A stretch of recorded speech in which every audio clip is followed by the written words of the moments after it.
Hey guys! Again, this is Sean of ULTIMA CYBERZONE! And today, we're gonna be reviewing yung Orico docking station. Ano to? Diba? Ano tong Orico docking station? For those of you na hindi alam kung ano to, tulad ko, bubuksan natin. Diba? So, a friend of mine told me kasi na since we're selling, a lot of computers and siyempre, lalagyan mo ng operating system. By the way, all our computers comes with an operating system, Windows 10 and Office. And then may mga games, lalagyan din namin ng games. Ang hirap, di ba, kung iisa-isahin mo yung mga computers, i-installan mo isa-isa yung mga PC doon sa hard drive niya. Tapos pare-pareho lang naman yung nilalagay mo, di ba? It's very time-consuming, it's inefficient. And a friend of mine, a supplier, actually told me, why don't you get a disk cloner? Wow. What's a disk cloner? Diba? Is it like the cloner of a disk? It is. Diba? It is. Apparently, it's the cloner of a disk. So, the concept is, gagawa lang kayo ng isang disk, ando na lahat ng kailangan nyo. May Windows, may Office, may games, diba? May movies kung meron man, whatever, whatever. And you're gonna replicate that. Thus the word cloner, diba? So, anyway, a company called Orico came up with that idea, and obviously, I had to buy it because I need it. So, here's the box. I just unboxed it. Wow, I didn't show the unboxing, But anyway, I unboxed it. I haven't unboxed it. I unwrapped lang the plastic, the bubble wrap. So I unbubble wrapped it first. And now, I'm gonna unbox it. So, okay. So, hopefully, madali lang itong buksan. Pakita ko muna yung box. Ang ganda ng box, di ba? Oh, there. And then you go at the side. It's blue. And you go at the back. Okay. And you see 4 discs. Kasi, this is a 4-bay SSD and HDD disk cloner, right? So, I haven't tried to use this pa. But, anyway, this is an unboxing, not really a testing video. So, alright. Okay. So, just like any other box, you flip this down and then bubuksan mo. Oh, buti hindi nahulog. Na-expect ko mahuhulog. But anyway, pakita ko na ba? Ito na. There's a surprise. There's a surprise inside. Apparently, it's the product inside. Diba? Oh. See? 4 bays, guys. Bilangin natin, baka kulang. Alam nyo, minsan kasi nagsusulat sila 4 bay, hindi naman pala 4. Diba? Oh. Bay 1, bay 2, bay 3, bay 4. Alright? So, I'm gonna remove this. Okay? Oops. Okay. Muntik na mahulog. What's in the box? So, of course, the product, the Orico,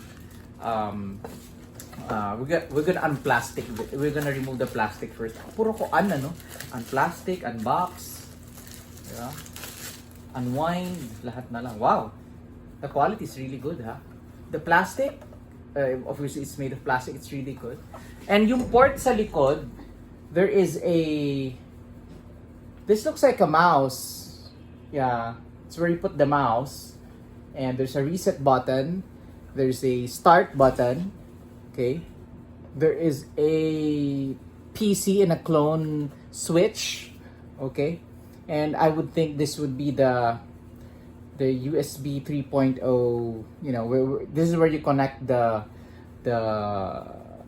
USB. I don't know. Honestly, I don't know what this is for yet. I haven't checked it. I just unboxed it, so I don't know how to use it pa. Alright? So anyway, and there's a power button here. Ayan yung power button. Okay. And I would suspect na tatanggal to kasi nakalagay hindi siya natatanggal, nag-flip siya. Diba? Pag malaki yung disc. Pag maliit yung disc, SS. You know what? I have a sample. I'm gonna put it. Buti na lang yung sample ko nasa tabi ko lang, diba? So this is an SSD. Okay. Alright. Okay, and apparently, yeah, I can see, oh. Guys, kita nyo? Pag sinilip mo siya, ayun yung saksakan ng SSD, oh. Diba? And as HDD, yun din naman eh. Magkapareho lang siya. So, ayan. So, okay. Lagay mo. There. Diba? Sakto lang. And, if you wanna put an HDD, hard disk drive inside, madali lang din. Diba? You simply open it, and then, you know, I'm gonna use my sample. This is my personal drive. This is a 2 terabyte black edition hard disk drive. So, sigira nga yun, but I have to fix that. But anyway, you know, you put it here, okay, and there, diba? So, you could only imagine, diba? Pwedeng ang kinokopihan mo, 4 na ganito, diba? And then, I'm sorry, parang kinokopihan mo SSD or hard disk drive, pwede mong ilagay dyan. Okay? Hindi ako sure kung pwede bang yung main is a SSD and yung kokopihan mo is an HDD or vice versa, HDD yung primary and then yung lilipatan mo is an SSD. I don't know. Hopefully dapat pwede, di ba? They're both storage lang naman anyway. So, yeah. So, this is actually a 4 dock system, but you can only, of course, this is just a hunch. I'm not really sure. I'm gonna edit this video if I'm wrong. You can only copy 3 hard disk drives at a time. This being the main primary disk. Maybe. Okay, maybe. That's what I think, okay? But at least you're sure that you can simultaneously, you know, clone 3 storage devices, diba? So, yun na yun. I'm gonna return this because, you know, that's mine. Apparently, this is also mine. I'm not selling that. Personal files in there, which I don't wanna go on public because if that happens, not good. Anyway, again, going back in the box is this. You know, there's nothing. I'm just gonna remove this. There's nothing. You can throw it. And okay, again, there's that groove there. Tataas nyo yan. And inside the groove, you will get, if there's a docking station, there's I was supposed to say power supply. There's a cable. Yeah, parang printing cable, parang power supply ng printer, oh. Diba? Parang ito yun, ganito yun, power supply ng printer. You have that. And of course, the power supply. Yeah, the power supply. Okay. Apparently, I'm wrong. Diba? Sabi ko kanina, this one is for the mouse. So, I'm wrong. This is actually for the power. So, that's why it's called the DC. Okay? Alternating current and the direct current. So, this is a direct current. So, you put it there and it powers up. Don't put a mouse in there because nothing's gonna happen. Alright? So, of course, you'd also have this is a USB 3.0 cable, okay? All right, you put it here and then you put it in your computer, for you to connect it, okay? I would suspect there should be a software here somewhere, or if not a software, you know, a place to download it, which I haven't tried. So thanks for choosing Orico. This is the thank you card. I don't know. Maybe warranty. And of course, if you want to read this, you know, you can read it. I'm gonna definitely read this kasi hindi ko alam gamitin. Okay? I just know the concept, but you know, looking at it initially, ganyan ang setup niya. Alright? So, definitely you need a computer. So, you need a computer! Yay! Hello, computer! Put in some colors there. But anyway. So, yun guys. That is my unboxing of the Orico. What's the name? Docking Station. If I'm right. Yes, I am right.